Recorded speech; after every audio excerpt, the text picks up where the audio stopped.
Hello everyone, welcome back to my channel. It's me, your teacher Aziza.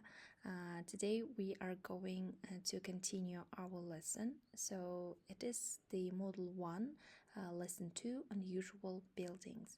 Барлығыңызға сәлем. Бүгін сіздермен мен Азиза, сіздің мұғаліміңіз, ал әрі қарай біздер сіздермен жалғастырамыз. Бұл бізде Excel 5 кітабының бірінші модулінің Home and Away, яғни үйге байланысты модульдің екінші сабағы Unusual Buildings, ерекше ғимараттар туралы оқитын боламыз.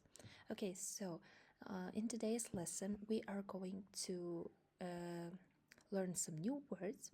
Then we are going to read some interesting text about the unusual buildings and do some exercises. Okay, so before we start, біздер бүгін жаңа сөздерді үйренеміз. Соған байланысты текст оқимыз, текстке байланысты видео қараймыз, және содан кейін тапсырмаларды орындайтын боламыз. Okay, so before we start, so look at this picture. Look at this picture, yeah? And what can you see? What do these buildings look like? Бұл жердегі сіздерге қойылған сұрақ, суреттерге қараңыз, yeah? Look at, қарау. Look at the picture. What can you see? Не көре аласыздар? What do these buildings look like? Look like деген ұқсайды. Яғни бұл ғимараттар неге ұқсайды? So, the first one, A, right? Let's see. Oh, sorry. The first one is A. So this building looks like, деп айтамыз, yeah, looks like, S жалғаймыз, себебі бізде жекеше заттарға соңында етістікке S жалғанады. Сонда, so this building looks like a piano and the violin. Яғни бұл ғимарат пианиноға және сонымен қатар скрипкаға ұқсайды. Егер де скрипка, пианино дегенді айта алмайтын болсаңыз, musical instrument, музыкальный инструмент, музыкалық аспапқа ұқсайды деп те айтсаңыз болады. This building looks like musical instrument. Okay, let's turn to our next building. So this building, what does it look like? So this building, for example, looks like I had a student that said it looks like a lollipop. Lollipop деген чупа-чупс, мысалы соған ұқсайды, леденец. Or it looks like a ball, or it looks like a football, right? Яғни футболдың добына, немесе менің бір студентім айтқандай чупа-чупсқа ұқсайды деп, яғни көптеген өздеріңіздің идеяларыңызды айтуға болады. Ең бастысы осы look like деген сөзді қолданғаныңыз дұрыс. Look like ұқсайды. Okay, so now our text is going to be about these two buildings. Why they are unusual? What is special about them? Яғни олардың ерекшелігі неде, немен олар ерекшеленеді, сол туралы білетін боламыз. But before we start, we need to learn some new words. Бастамас бұрын біздер сіздермен жаңа сөздерді үйренуіміз қажет. Okay, so let's see. I'm going to pronounce this word. You are going to repeat after me, and please remember their translation. Яғни осыдан кейін мен айтамын, сіздер менен кейін қайталаңыздар, ал сонымен қатар аудармасын естеріңізде сақтаңыздар. Okay, so the first one.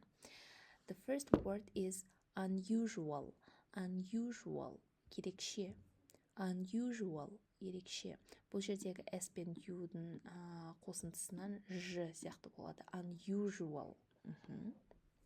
Next we have building. Building. Building, ғимарат. Келесі бізде fan. Fan. Fan, жанкүйер. Фанат, жанкүйер деп айтамыз ғой. Яғни fan. Келесі бізде office. Office. Office. Office немесе кеңсе. Shape. Shape. Shape. Пішін. Немесе форма, Violin. Violin. Violin. Скрипка. Келесі lift. Lift. lift көтеру, егер де бұл етістік болатын болса, немесе lift зат есім. Кәдімгідей жоғары немесе төмен біздерді тасымалдайтын лифтті айтамыз. Floor, floor, floor, қабат немесе этаж. The second floor, the first floor, бірінші қабат, екінші қабат. Яғни сіздер кезекті сан есіммен де қолдана аласыздар. Мысалы, the second, the first, or the floor one, the floor two, яғни немесе жай сандармен қолдансаңыздар болады, бірақ ол кейін floor дегеннен кейін болу керек. Көбінесе жаңағыдай the first, the second деп айтады. Next, dream, dream, dream, арман. Four story, four story, 4 қабатты. Бұл жерде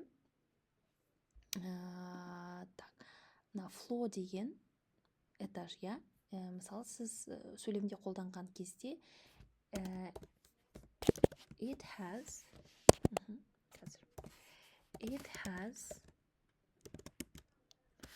four floors десеңіз болады, мысалы. Яғни бұл ғимаратта, мысалы, 4 қабат бар деп айтсаңыз болады. Немесе it is four story building. Қараңыздар, айырмашылығы неде?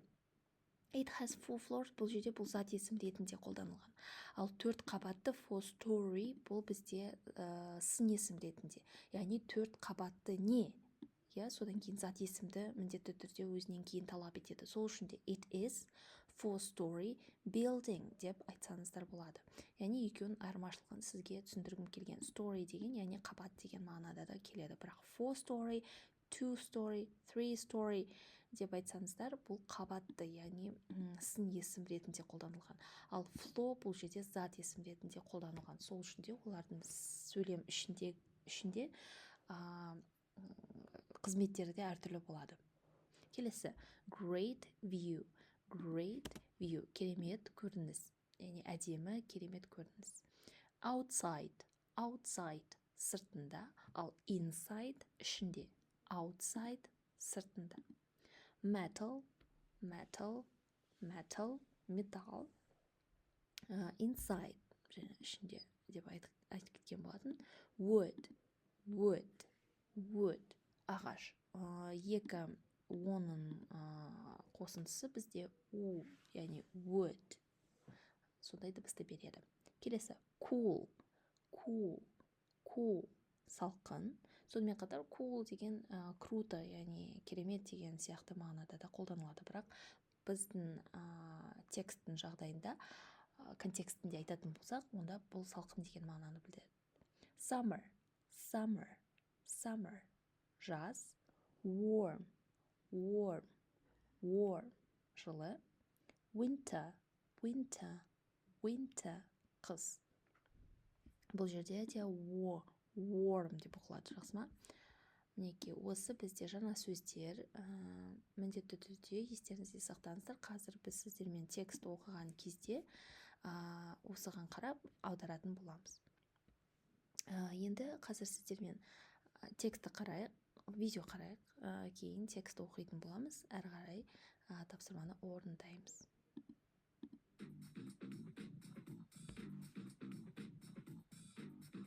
Unusual buildings. There are some very unusual buildings around the world. There's the Kansas City Public Library in the United States. It is the perfect building for a library. The cubic houses in Rotterdam in the Netherlands are very strange. And what about this place? This is Hang Ya Guest House in Vietnam. Here are two more unusual buildings from around the world. Jan Sauki is a Dutch architect. This is his house in Malawi, Africa. Why is Jan's house so special? It is in the shape of a football. It is a football fan's dream home. The four-story house has got a bathroom, a kitchen, a bedroom, and a living room.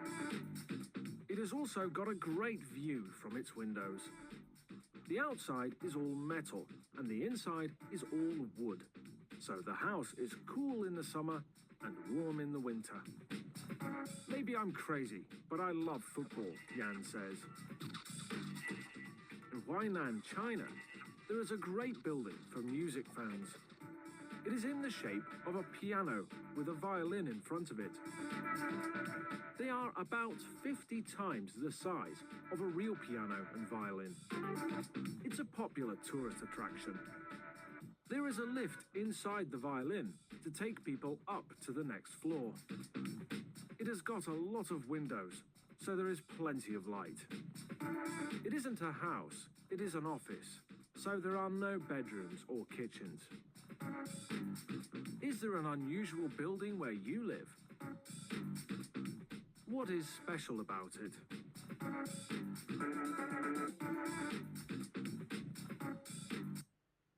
Мінекей осындай біздерде текст. Тексттің өзі кішкене видеода айырмашылығы бар, сол үшін де қосымша ақпаратты мен өзім айтып кетейін.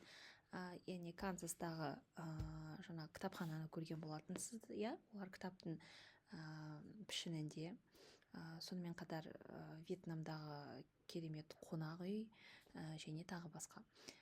Енді біздің айтатын осы екі ғимарат туралы қосымша ақпарат тексттегі жоқ. Бұл бірінші осы Қытайдағы ғимарат кәдімгі пианино мен скрипканың 50 есе үлкен пішінінде жасалған екен. Ойлаңыз, иә, мысалы егер де скрипканы 50 рет үлкейтетін болса, пианиноны 50 есе үлкейтетін болса, осындай ғимарат жасауға болады екен. Енді текстке кірісейік. Тексті оқып, кейін сіздермен аударатын боламыз. So, unusual buildings, ерекше ғимараттар. There are some very unusual buildings around the world. Естерінде болса, біздер алдыңғы жолы there is, there are деген тақырыпты өткен болатынбыз. Ол белгілі бір орынды сипаттағанда және бір жерге бір нәрсенің бар екенінде білдіргенде қолданатын боламыз. Кешіріңіздер. Яғни не дейді? Around the world, әлемде, әлем бойынша some very unusual buildings, өте ерекше ғимараттар бар дейді. Мінеге there are. Ғимараттар болғасын бізде көпше түрде, сол үшін де are дегенді қолданамыз. Яғни әлем бойынша бірнеше ерекше ғимараттар бар. Енді A текстіне көшеміз. Бұл бізде Қытайдағы жаңағы музыкалық инструмент ғимараты. In China, there is a great building for music fans. Яғни керемет Қытайда музыканың жанкүйерлеріне арналған керемет үлкен ғимарат бар. It is an office. Бұл бізде офис.